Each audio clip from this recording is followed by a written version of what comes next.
a lot of the past, present, and future of women in gender-expansive skateboarding. Since we are at such a great skate competition, we thought, hey, let's talk about all the different women's competitions, dating back from the 60s all the way up to the Olympic Games. All of them. All of We're them. going to go through them chronological order. Alex, what are we looking at here? We're looking at Patty McGee here. Can we give a round of applause for Patty McGee? Patty McGee. Last year we did a tribute to her. She passed away last year, and she was the first ever national champion, woman national champion of skateboarding.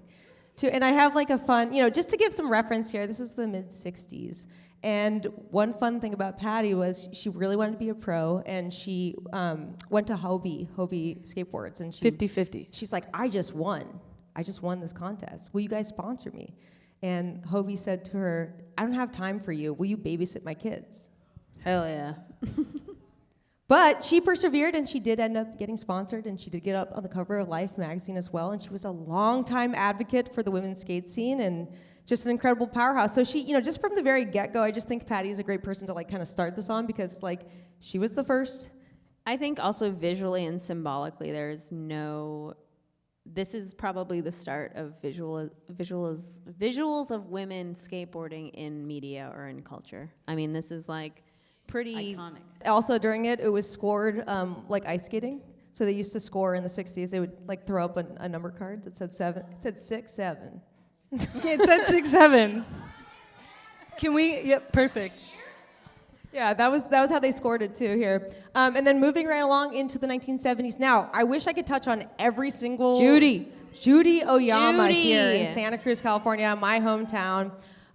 Judy competed in slalom and again pushed herself to do downhill and slalom. Judy is still competing in slalom. Exactly, that's the point. Like, oh, I'm sorry, this was Judy last week. Like, she's still doing this exact thing. So if we can all grow up to be Judy. She has a Guinness Book of World Record for, I guess, oldest skateboard competitor. Whatever. She's doing this still. That's more impressive. As well. Yeah, she's a graphic designer too. Judy. And Judy also saved everything. So she has like this great archive of like all of the graphics that she made, the original skateboards. So she is like a history museum in herself too. So Judy held on to a lot of history and also dealt with a lot of the same kind of stuff. I remember I heard that people that I used to work with at NHS told her that they would never to let her turn pro because women couldn't be pro. And she still rode, and still did it, and still persevered, and Capital Classic, and did downhill, and still doing it today. So Judy's a great shining example of like, yeah, she had to get through some stuff to get to where she is. Also, are any of the people working at NHS still showing up and doing slalom contests at 70? Oh, I'm sorry. How old are we? I don't know. Probably not. All right, so here we are. We've arrived in the 80s. If you all don't know who this is, we are so excited to tell you more about one of our biggest heroes in skateboarding. Cara Beth Burnside. Name doesn't get any cooler. CB, Cara Beth Burnside, coming from Orange, California. Skating the Big O. Skating the Big O. Yep. Mimi, do you want to give us some context to kind of why this was such a significant blockbuster moment for the images that we just looked at, and now we've arrived in the 80s and we're in a bigger arena of contests? Yeah, I think, well, to be honest, like all contests today are because of Cara Beth championing everything through all the years. But from my memory, what she told me from this time is there were a lot of girls and women skating at the parks alongside the boys. And then, when the skate parks sort of all went away, I think it was, a lot of insurance issues. They all got torn down. That's when it sort of dropped off. So. But yeah, Cara Beth was one of the ones that was there as a youngster back in the day and sort of led the way. I mean, got the first Thrasher cover in August 1989, which I never saw, unfortunately, as a little kid. Also, as Southern California people who are here in Southern California now and have some sort of idea of the skaters and the legends of what's going on, CB in that last photo is around the time that Steve Caballero and Hosoi and Tony Hawk and Mike McGill and all these guys are growing up skating basically the same stuff. So just to put into perspective age and ability, it's pretty remarkable. Dwayne Peters was her sort of mentor and coached her. Whatever. He was. He taught her how to I know, skate. But like, I just hope skateboarding is all he taught her. yeah. We'll leave it at that. So we're still in the 80s, we're getting into the 90s, and we have to talk about some very significant moments that were happening in street skateboarding. And guess, is Anita here with us Anita's tonight? here. Yeah. Anita, are you here? Put your hands Anita! up. Everybody just clap your hands right here. Pew, pew, pew, pew. We owe so much to Thank you. And for seeing, to see your passion and move it forward for street skateboarding for women at the time and make it so progressive, where I hear Lisa Whitaker, who's my hero, tell me that you inspired her because you were able to kickflip a skateboard at a time we weren't seeing women do that. And for Lisa to see that, to inspire her to do that, and to pass it on to all of us here on stage, just so incredible. It's an honor to have you here tonight. So I wanted to highlight you here, and we want to make sure that you get some of those flowers. A lot of folks we had to leave out as we moved through the conversation, but we're just kind of moving through 80s, early 90s, and now we get into kind of the mid-late 90s as we move to the next slide. And we're at a different juncture for skate contests for women, all-girl skate jam. Super important gathering. Bro, I was there. This is the first ever all-girl skate jam.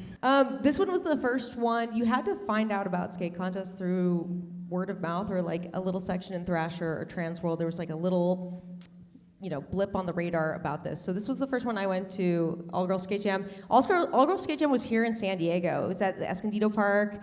It was at, what was that weird one? Graphics Warehouse that had like a mega ramp quarter pipe in the back for Danny Way to skate. It was crazy.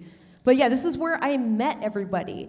And one of the things I wanted to think about when I was thinking about this and thinking about like being on the pod and talking about early skate contests is skate contests aren't all about competing.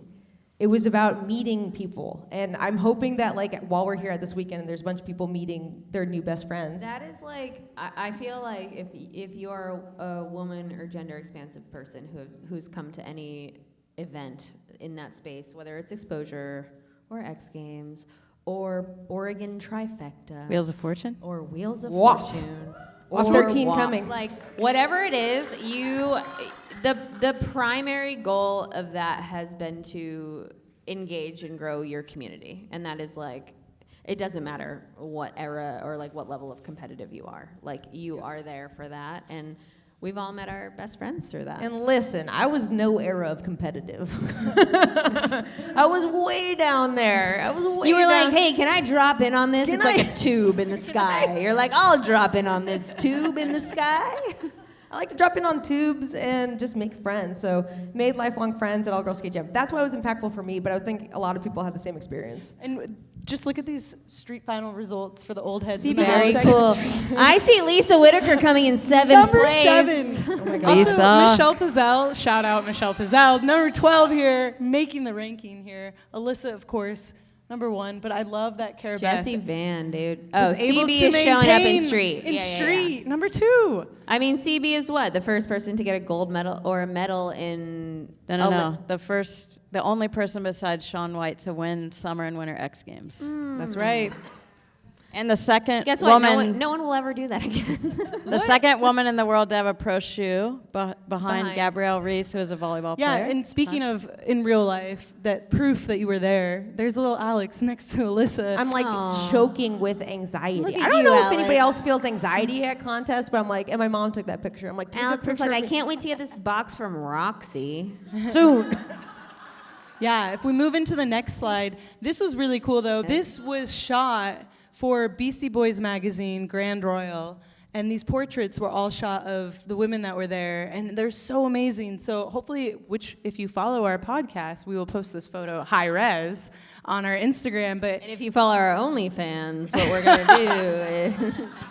But seeing Jesse and Lisa and Alyssa and Lauren Malika, it's just incredible to see these like just moments in time and just such an incredible, important period for girls skateboarding.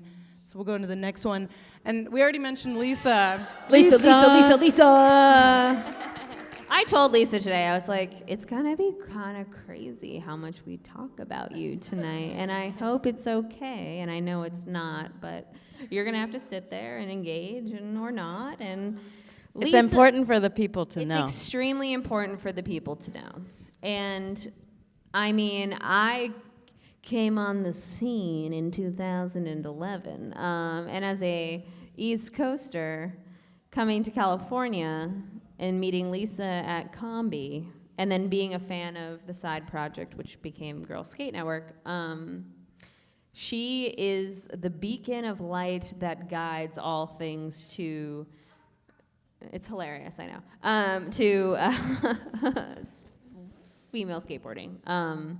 So yeah, you're watching the edits, you're watching the vlog cams. I mean, this is like before vlog cams were vlog cams, you know what I'm saying? This is like the true essence of the community and what women's skateboarding was at the time. But then moving to California and getting to meet Lisa and then meet everyone through Lisa, including people like Vanessa Torres, who is sitting in the audience. Yeah, it's just like, it was a view into a world that nobody else was capturing. There is literally no one else who was documenting anything that was happening in women's skateboarding. And I don't care if you filmed one thing, like, I don't care.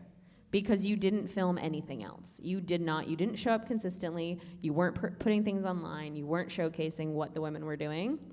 And guess what? One person was, and her name is Lisa Whitaker. That's right.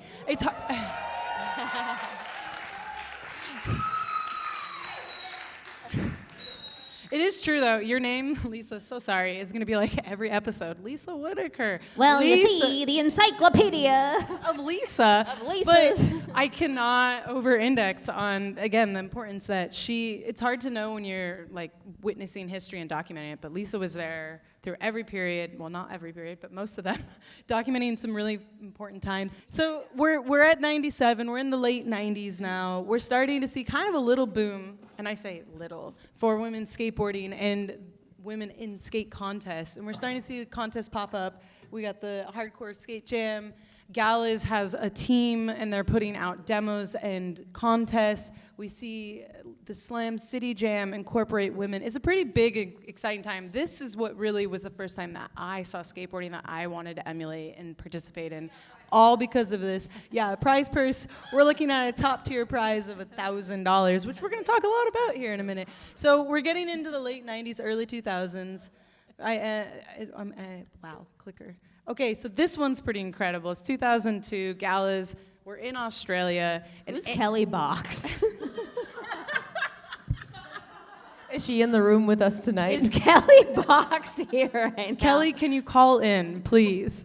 What's Kelly doing right now? Kelly's at Disneyland with her 7 kids right now. I was trying to be conservative with the slides, but I had to pull this one out because Amy Carone, who we love, shout out Amy, places first.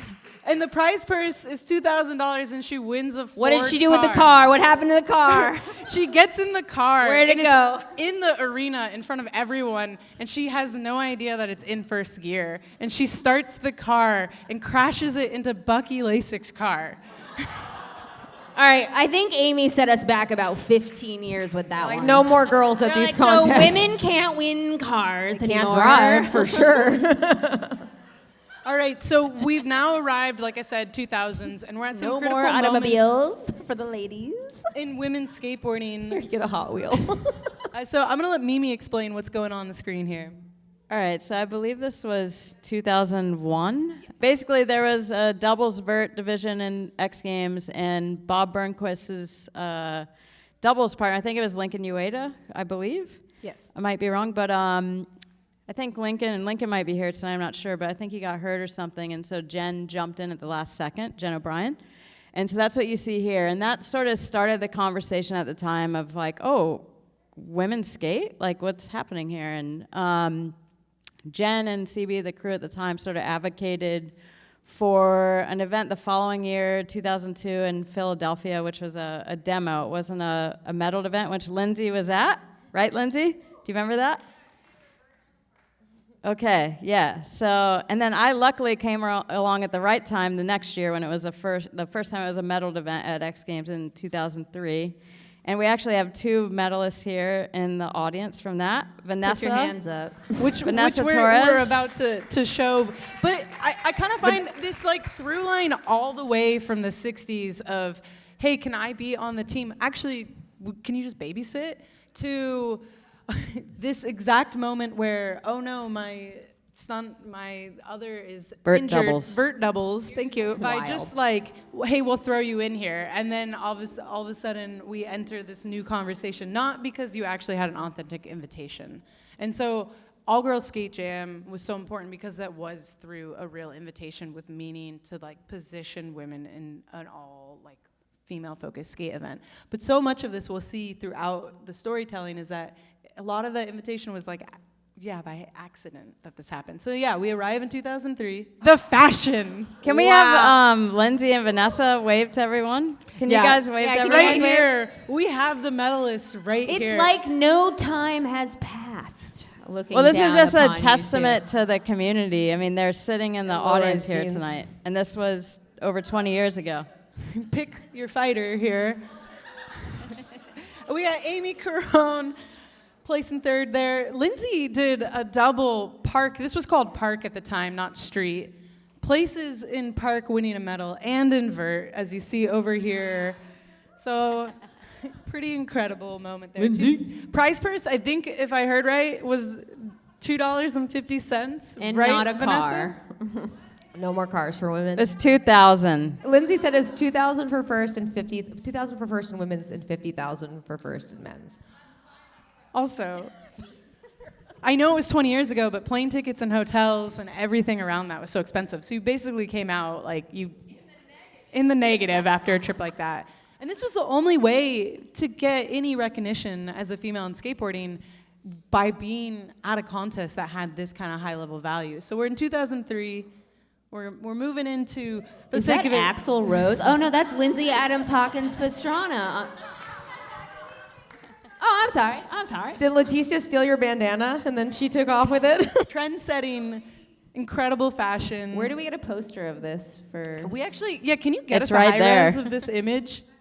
I don't know why I'm the icon for exposure when this exists. So then we're in 2004, and yet again, Lindsay, you're right front and center. Well done, well done. We've got Mimi Knoop over here with Carabeth Burnside. Mimi, you're very, very ripped. Looking You like a look fox. ripped in these photos, Mimi. I did a lot of inverts. we're seeing the progression with the X Games and showing up with a women's division.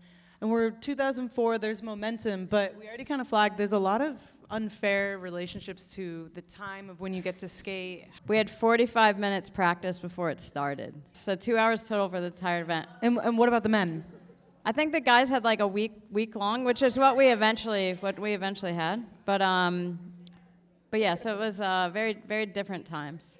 Okay, so for the sake of this episode that will be a podcast at some point, the men had a full week to practice, and you all had 2 hours. We had 2 hours including the competition. So we had 45 minutes of practice. That's not practice. Incredible. Just what it was, what the landscape was at the time. Really So. great way to figure out how you're going to get that medal. So because of this, we arrive in 2005. Lindsay, aren't you so glad you flew out?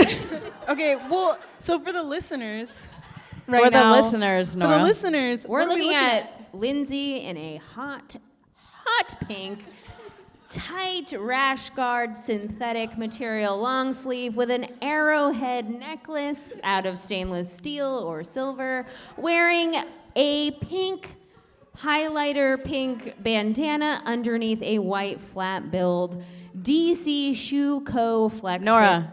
Fit. She also was the first to do the mega ramp Yeah, in an that's outfit great. just That's like hey, this. okay. I'm sorry. that we Nora, when's can't the last take time you did the mega ramp? Literally never. I'm sorry, we can't take a joke, Mimi. Wow. Nope. Okay. Wow. All right.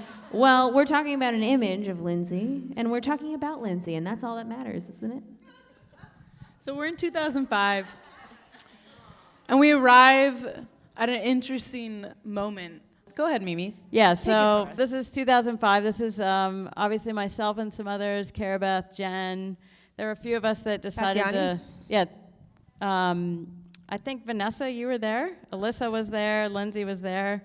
Yeah, we sort of, under the guidance of a guy named Drew Murns, who is a sports agent from IMG that ended up connecting with, who, yeah, was just kind of planted in our heads that you guys are more valuable if you work together and unite to create leverage. There's such a small group. You're all friends.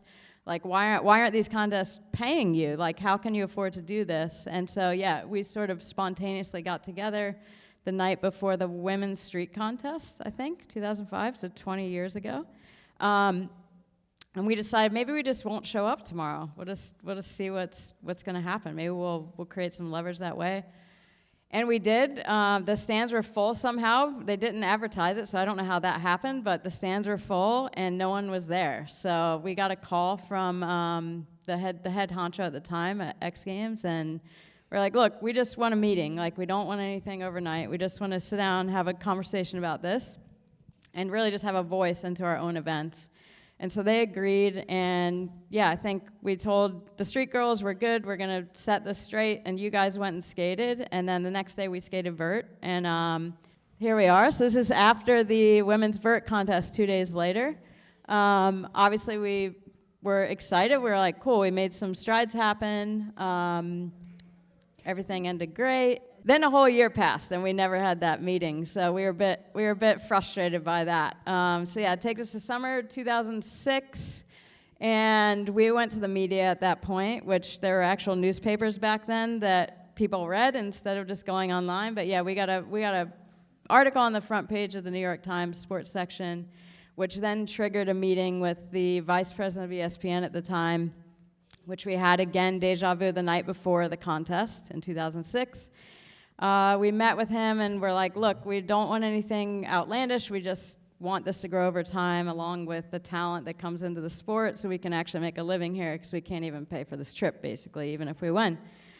So he agreed, and yeah, we asked for three things: prize purse parity over a few years span as the level went up, increased media exposure, and to organize our own events, which was actually one of the most important things we asked for. And then he said, yes, okay, let's do it. And so we went and skated again, one more time, and it's gotten better ever since. Let me just add really quickly to tie a bow on that. We got a call in the end of 2008. They're like, look, we just want to let you know, Winter X Games is going to be the first that gets this, but we're going to have equal purses for all Winter and Summer X Games going forward. And yeah, so that next summer, we got equal purses for the first time. Sorry, it increased, and then a couple years later, equal purses. And then that led to around this time, Combi Pool Classic. And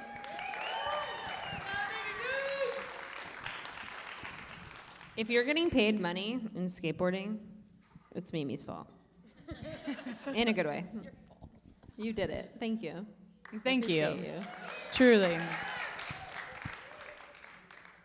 And we're at 2010, Combi Bowl, part of the conversations were that you would have a say in how these contests would move forward and what they'd look like and how you could have an advantage in them, right? Honestly, this is all Steve Van Doren. I have to give him credit. Like, Steve was like, look, I want to do something for the girls. I want to do something for the AMs. And he's like, if you guys want to have your own event, let's do it. And this is a really weird time because there weren't a lot of competitions or ways to really earn money. And so yeah, sat down with Carabeth, we came up with the name Combi Pool Classic, I drew the logo, and we were like, let's do this, and that's what this is. As you can see Mimi right there.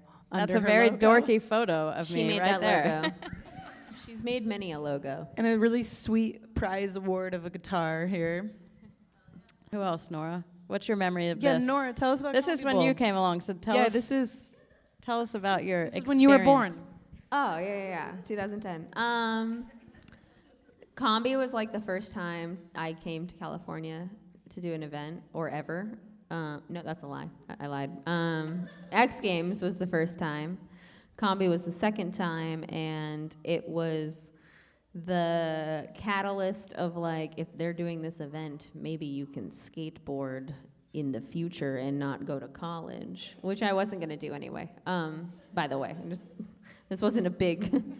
This wasn't a big balance. Your parents knew that you weren't college material. They're like, this girl's dumb as a doorknob. She's gonna have to go to California and ride a skateboard. So yeah, it was just like the only thing we had going after X Games essentially got canceled or canned. The women's side of X Games got canned. So Women's vert. Yeah, so 2010. oh yeah, that's all we had. Sorry. In 2010, for more context, women's vert ended. So it was 2003 to 2010, a very, very short window that we saw. It was kind of the end of vert for a bit there as well. So we'll go into kind of the next slide. Oh, hell yeah. Now we're in 2015, the very first Women's Street League. SLS, baby.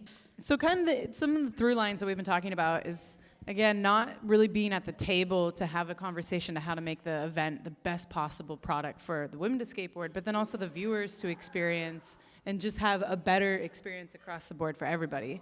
And in 2015, you were in a lot of meetings internally.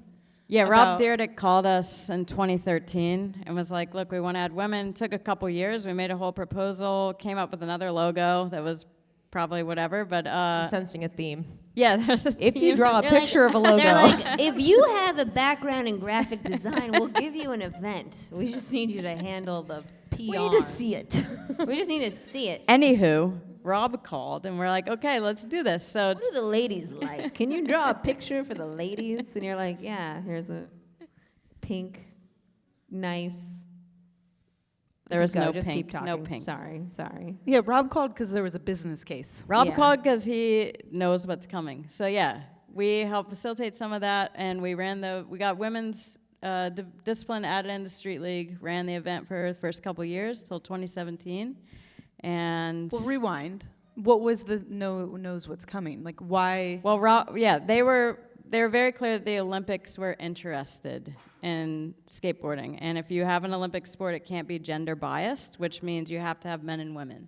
So there's clearly a market coming that maybe hadn't existed before on the same platform or same international stage, I would say. Yeah, so again, another moment in time that maybe, fortunately, right person to be answering the call and orchestrate something so great, but not coming in necessarily out of like the desire to be like, we've been really appreciating watching the progression of women's skateboarding. We want to level it up with one of our incredible events that is going to move skateboarding forward. It's, oh, the Olympics, right, we want in They on said, that. we need you, hurry up and make it work. And Draw. make it look good. make a Draw. logo. Draw us a logo. So Wheels of Fortune arrived way before 2015, of course. But I just want to highlight that because a lot of these events you have to be invited to. You can't just show up and get in at the contest. It required getting an actual invitation. These events, like WAF, are examples of places And that you exposure. and exposure Exposure. are places that you can show up and start to make a name for yourself and participate in the community of competitive skateboarding and see if it's for you or not. Kristen Ebling, of course, the mastermind behind all this. So incredible to see. These grassroots events mean so much. Mimi, you were sharing earlier, like, again, the significance of why these things matter. Yeah, I mean, this is the constant in between all of the invite-only sort of, entertainment-style commercial events. So exposure, WAF, like they've been there this whole time, and it's been something we can count on. And something that's even more importantly good for like the younger ones coming up, because there's no sort of like entryway into a lot of these contests. It's just kind of the top tier. So WAF and both exposure have been awesome for that, I think. So, plug to WAF 13 coming up next year. May 26th. That's right. WAF is coming. Wheels of Fortune. Skate like a girl. Seattle, Sorry. Washington. Yeah, be there. It's going to be incredible. If you can make it work, obviously travel is expensive, but if you can start saving away, this is a great event to be at. It's so incredibly fun. As you can see, this is a 411 logo, inspired logo. So a lot of the theme is going to be throwback. There's of always any a era, theme. which is a great way that And you it's can good express that- your yeah. outfits of Lindsay's amazing fashion statements that we saw. Lindsay will give tips after we're done Show tonight. up Lindsay 2003. I know what I'm doing. 2004. Are you going for 05? Don't worry about it. I might do 3. Cool. All right, cool. Great. Great. I'm glad we talked about All right. that. And so then we're at exposure. Again, Amelia, Shout out Amelia. why we're all here because of this event tonight. This is from last year's photo. This is from the second year. 2012. 2012. Might have been the first one. 13. Is that 13? Okay. That was the second year in 2013. Second year. Nora, you're right there. Thank you What for are we pointing that out. celebrating? Nora, do you What's remember happening? that? Do you remember someone asked me if I was your mom? Anyway, we were celebrating Alana doing a 540. First ever 540 done In a in contest, competition. because- First ever 540 done by Lindsay in 2009 in Paris at Tony Hawk demo. If That's I'm us correct. up. That's us up. Out of nowhere. Huge, massive McTwist as your first 540 is wild. Wild choice. Congrats. You can wear whatever Thank you for want your whenever you service, want. Lindsay. Yeah, thank you for your service. Thank you for your service. I think the the important part too is like, yeah, 14 years in, every year here for others to join, to keep coming back, to show up. It's that void that's being filled that isn't in all the other contests that sometimes don't have funding the next year, so they're not there again. I mean, I think the majority of the girls in the final today of the pro division at bowl are within the age range to they were born around the time, if not younger than exposure. So that's what we're dealing with. And what'd you guys see today? You were broadcasting all day. You were also I blacked it Absolute- all out. Absolute ripping. No idea. Yeah. What was? It was insane. Basically, you have a bunch of people skating the bowl. The bowl is this giant hole in the ground that's covered in concrete. It's very smooth, but it's probably say, also "Tell me more." slippery. Wait, they were skating it on purpose? Have you ever seen James and the Giant Peach? Any standouts? Any people that All of you it. didn't even? Okay. Yvonne from Taiwan. I mean, every time I see someone that I haven't seen skate, and I just feel like I'm like a pretty like versed skate enthusiast, so I feel like I've seen it all. I haven't, and so every time I see somebody new and who is like on another level, I get very excited. I get very excited to see people like Maisel come through and put it together.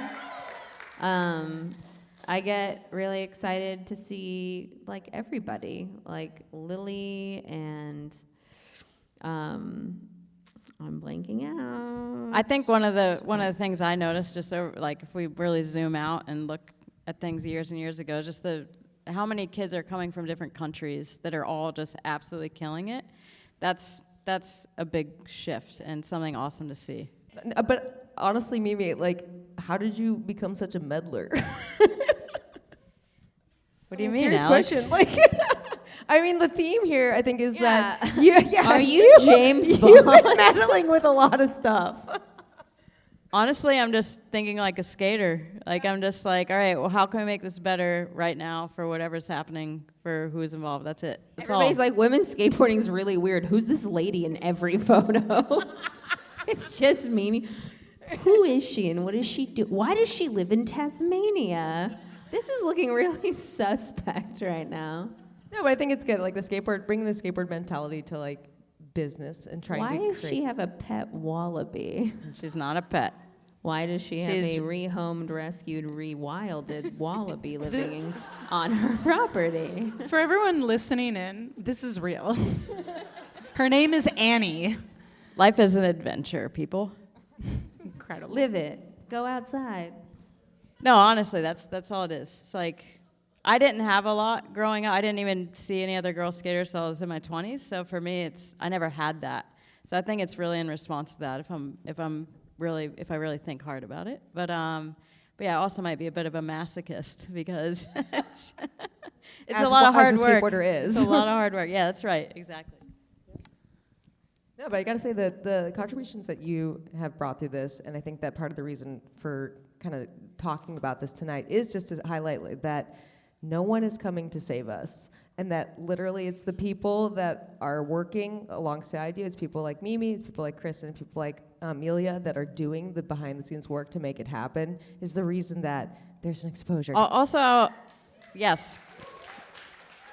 I'll also add, like, all the younger girls out there, like, you guys have leverage. Like, you should be working together now. Use like, it's it. not Get that about crowbar. us. It's about you.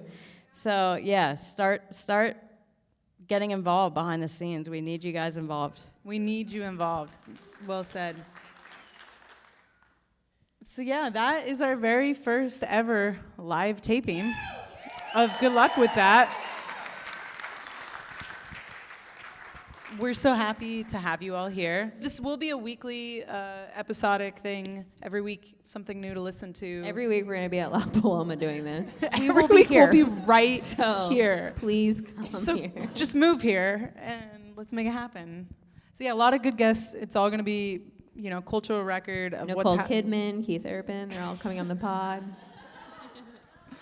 a little bit of group therapy and a lot of like talking about the past and present and what's happening in competition skateboarding, street parts, and just really letting people have the mic. So tune in. It should be really fun. I'm lucky to have all of these wonderful hosts here. A lot to look forward to.